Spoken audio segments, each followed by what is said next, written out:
The roar that echoes like thunder from a machine forged with fury, that's not just a sound, that's a war cry.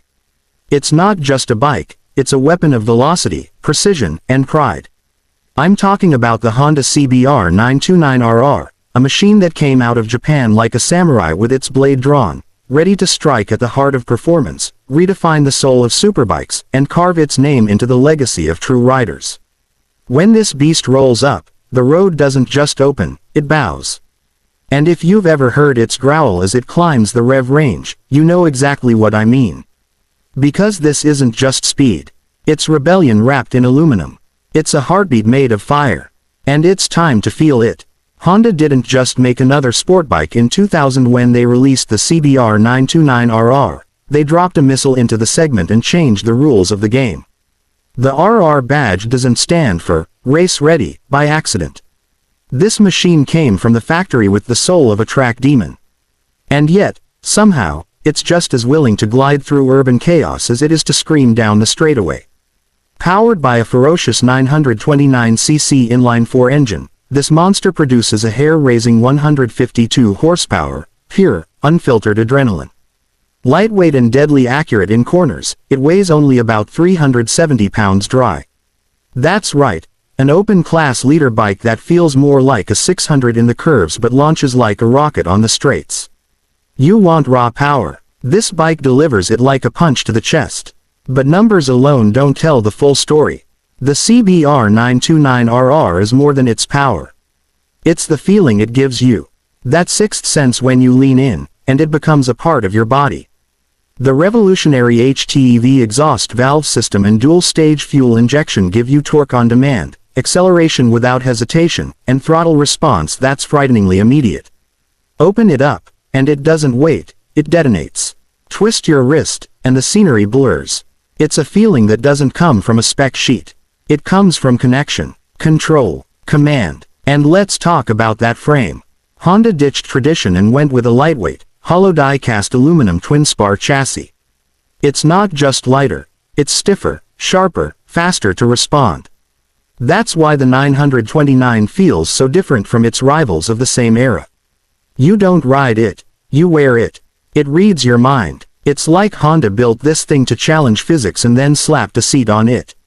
You carve corners like a scalpel through silk. And with the 43mm inverted front forks, fully adjustable Showa suspension, and radial-mounted brakes, the stopping power is just as vicious as the acceleration. Precision like this doesn't come cheap. It comes from racing DNA. And the CBR929RR bleeds it. Now here's where it gets wild, the price.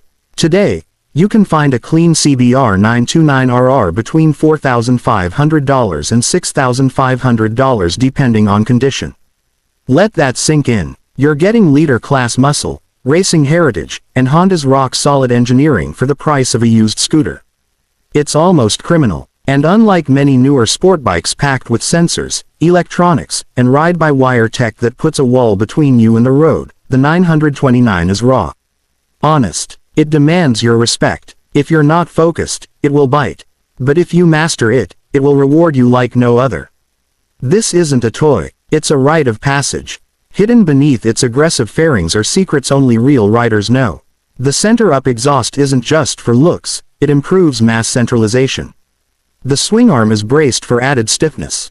And the ergonomics, while aggressive, are just relaxed enough for real-world use. It's not a commuter, it's a statement. But if you choose to daily it won't punish you like some of its rivals. It has that Honda reliability baked into its bones. The engine, bulletproof. The gearbox, slick. The build, timeless. And even 2 decades later, it still looks like it just dropped off a MotoGP truck. The legacy of the CBR929RR runs deep. It's the bike that paved the way for the legendary CBR954RR. And ultimately the CBR1000RR. But for many, the 929 remains the purist's choice. It's the bridge between the analog beasts of the 90s and the digital titans of the 2000s. It has just enough tech to enhance your ride, without robbing you of the connection. No traction control, no abs, just you, the machine, and the road. In an era where bikes are becoming computers on wheels, the 929 remains gloriously mechanical. It's the last of a breed that respected the rider more than the system. And then, there's the look. That twin headlight, narrow-waisted silhouette, and razor-sharp tail section, it doesn't scream for attention. It commands it. This bike looks fast standing still. Every line, every angle whispers one thing: speed. And if you ever get the chance to follow one through the canyons or ride next to it at night when those headlights blaze through the dark, you'll feel it. That chill, that electricity, that respect. The Honda CBR929RR isn't for everyone. It's not the safest choice. It's not the most comfortable. It doesn't come with rider modes or cornering abs. What it does come with is legacy, soul, purpose. It was built for people who ride not to show off, but to feel alive. Who understand that a machine can have spirit, and that spirit can merge with yours. Every throttle twist, every lean, every gear shift, it's a conversation. Between you and something primal. You don't ride the 929. You experience it.